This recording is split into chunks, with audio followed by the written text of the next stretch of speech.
Yoo yaar kafuun akkam jirtu kabajamtoota daawwattoota Gullallee Miidiyaa Neetwoork odeessaalee keenya kan guyyaa irraa qabannee jirra. Qopheessee dhiyeessuun kan isin faana turan bunna waa beekote. Isinis hanga xumura sagantaa kiyyaatti akkana faana turtan kabajaan isin affeera.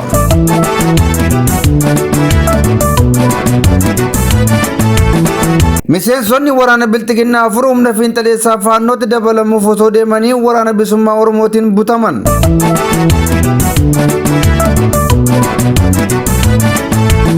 Abbootiin Oromoo waldaa Sinodosii Ortodoksii Oromiyaa hundeessuun hidhaman hiikamuu isaanii maddeen keenya ifoomsee jira.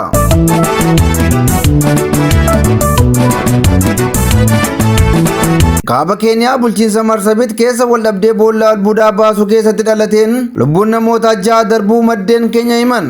Kunneen hangafoota oduu turanii irra deebiin akkam jirtu kabajamtoota daawwattoota Gullallee Miidiyaa Neetwoork.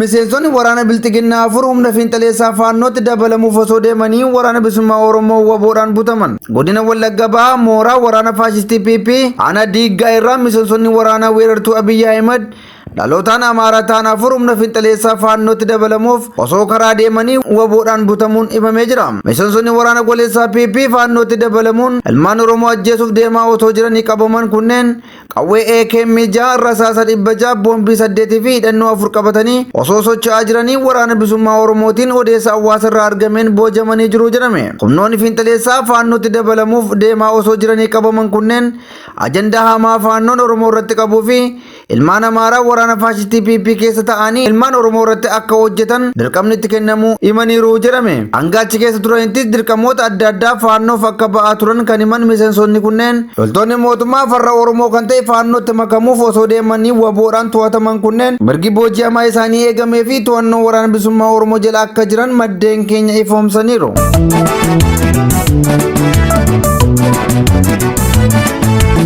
Abbootiin Oromoo waldaa Sinodosii Ortodoksii Oromiyaa hundeessuun hidhaman hiikamuun maddeen keenya himan. Abbootiin Oromoo Sinodosii Ortodoksii Oromiyaa hundeessuun mootummaa biyya bulchaa jiruun hidhaman hiikamuu isaanii maddeen keenya himaniiru. Abbootiin kunneen waggaa tokko dura beetikneetii sabaaf sablammootaa hundeessuun marii araaraa mootummaa federaalaa gidduu seenuun dhimmi isaanii karaa gaaffiin sabaa deebi'een akka raawwatuuf gochuu isaatiin addaan citee ture. Haaluma kanaan waldaan Ortodoksii Tawaahidoo Itoophiyaa gaaffii abbootii kunneenii kuffisuun shira xaxuu isheetiin abbootiin hidhaarraa hiikaman kunneen Sinodosii Oromiyaa teessoo Phexros hundeessuun isaanii ni yaadatama. Qaamoleen mootummaa naannoo Oromiyaa saba Oromoo qofa irratti humna qabaachuu isaanii mul'isan abboota kanneen yakkuun to'annoo jala oolchuun mana hidhaatti rakkisaa turuunsaa ni yaadatama.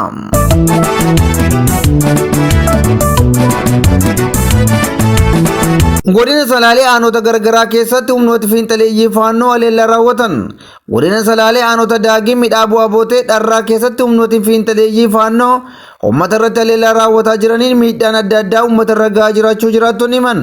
Haleellaa humnoonni kunneen kaleessa raawwataniin aanaa Daagim gandoota adda addaa keessatti uummanni buqqa'uun gara bosonaatti baqachuu fi qabeenyi hedduun saamamuu manneen uummataa gubachuu fi qabeenyi barbadeeffamuu dubbataniiru. Humnoonni mootummaa naannicha jiranis humnoota kana ittisuuf tarkaanfii fudhatan akka hin jirre jiraattonni himaniiru. Guyyaa kaleessaa Bitootessa 11 bara 2024 aanaa Daagim gandoota Leellisaa Alii Dooroo, Ilaammuu Mikaa'el, Waajituu Qurquraa fi gandoota aanaa hidha bu'aa bootee aanaa Daagimiin waldaangeessan irratti haleellaa banuun uummata buqqisuun qabeenyi barbadaa'uu jiraattonni himaa jiru. Guyyaa kaleessaa ganama naannoo sa'aatii 3 irraa haleellaa banuu kan himan jiraattonni qabeenya hedduun saamamuu manneen uummataa gubuun kaan immoo barbadeessuun uummanni qe'ee gara bosonaatti baqatee jiraachuu himaniiru. Tibbuma kana aanaadharraa gandoota Iluu Godaa Caffee, Qaawwaa, Wambeessoo, Sararqullaa, Meettaa, Ceekkaa, Salaashii fi gandoota biroo keessatti gochi wal fakkaatu raawwatamaa tureera jechuun jiraattonni himaniiru. Aangawoonni mootummaa humnoonni fiinxaleeyyii kun yeroo haleellaa raawwatanitti tarkaanfiin seera kabachiisu fudhatan akka hin jirre jiraattonni ni dubbatu. Humnoonni mootummaa naannicha jiraatan uummata irraa ittisa akka hin jirre kan himan. Isaanis kallattii biraan qabata waraana bilisummaa Oromoo deeggartuutiin uummata hidhaa jiru jechuun ni komatu. Caasaan mootummaa naannoo Oromiyaa garee dhimma dhabeessa garaaf jiraatu waan ta'aniif dararaan qaamolee adda addaan uummata Oromoo irra gahaa jiru isaan hin yaaddessu.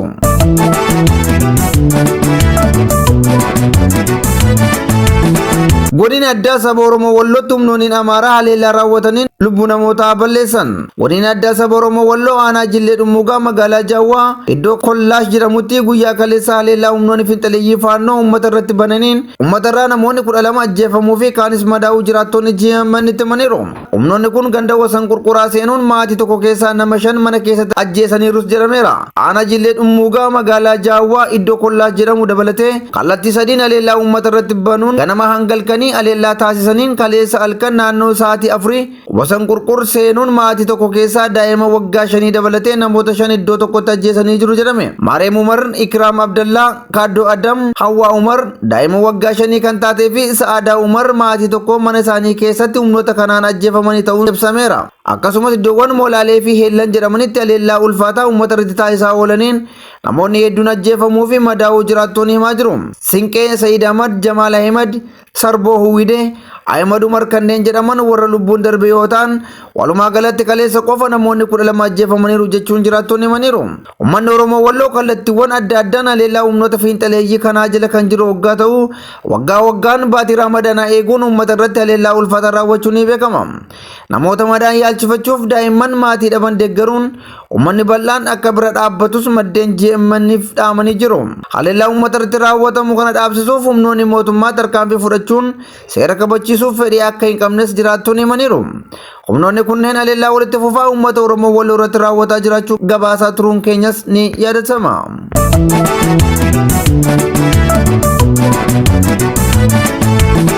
Kaaba Keeniyaa bulchiinsa Marsabit keessa waldhabdee boolla albuudaa baasuu keessatti dhalateen lubbuun namoota 6 darbuu odeeffannee jira. Bulchiinsa Marsabit Daabel bakka jedhamutti namoonni albuuda warqee baasan sibiila qara qabuun wal waraanuun achumatti namoonni 6 lubbuun darbee jira jedhame. Bulchaan bulchiinsa Marsabit Muhammad Ali Abshiroo hanga furmaati argamutti bakka albuuda baasan sana cufuu beeksisaniiru. Uummanni miidhaman hospitaala rifaraalaa Mooyyaalee geeffamanii turani. Hoogganaan hospitaalichaa obbo Abshiroo Appichaa namoonni lubbuu dhaban 6 gara hospitaala isaanii dhufuu mirkaneessaniiru. Dabaluunis kanneen miidhamanii hospitaala jiran keessa namoonni 2 mataarra miidhaan ga'ee cimaa akka ta'e himanii yaala dabalataaf gara hospitaala biraatti erguuf qophiirra akka jiranis dubbataniiru. Taateen kun dilbata akka jalqabe kan himame waggaa ta'u hanga kaleessa galgalaa namni lubbuu dhabe gara hospitaalaa dhufaa akka ture hoogganaan hospitaala Mooyyaalee himaniiru. Miidiyaan Keeniyaa Citizen TV jedhamu namoonni 3 lubbuu dhaban jechuun kan gabaase waggaa ta'u kanneen lubbuun dhaban 2 lammiilee Itoophiyaa daangaa ceenii dhufanii jechuun gabaaseera. Gabaasichi dabaluun dhimmichi qorannoorra akka jiru kaasuun kanneen lubbuu dhaban gosa Booranaarra akka ta'an eeree jira. Haa ta'u malee walitti bu'iinsi gosa Booranaa fi Gabraa waggoota muraasa darbaniif mudataa ture lubbuu hedduu galaafateera jedhameera. Naannoo Dabeelitti warqee mala aadaan baasuun guddoo kan barame waggaa ta'u waggoota 15 darbaniif hojjetamaa akka jiru baruun danda'ameera. Akka bulchaan naannoo sanaa obbo Idiin Alii jedhanitti bakka taateen kun itti dhalate mandara Hiiloo jedhamutti boolla lamaan wal cina qotameetu sababa walitti bu'iinsaa ta'es jedhaniiru. Itti gaafatamaan hospitaala Mooyyaalee Abbaa Abshiroo Appichaa kanneen lubbuu dhabaniif miidhaman meeshaalee qara qabaniin kan miidhamanidha jedhaniiru. Bakka bu'aan uummataa obbo Idiin Adii dabaluun dubbiin namoota lamaan gidduutti uumame kun booda irra babal'atee waldhabdee gosaa qabaatus tasuma waan gosaan jalqabe miti jedhaniiru. Balaa walitti bu'iinsaa uumame kanaan lubbuun namoota 6 yoo darbu namoonni 29 immoo guddoo madaaniiru jedhamee jira.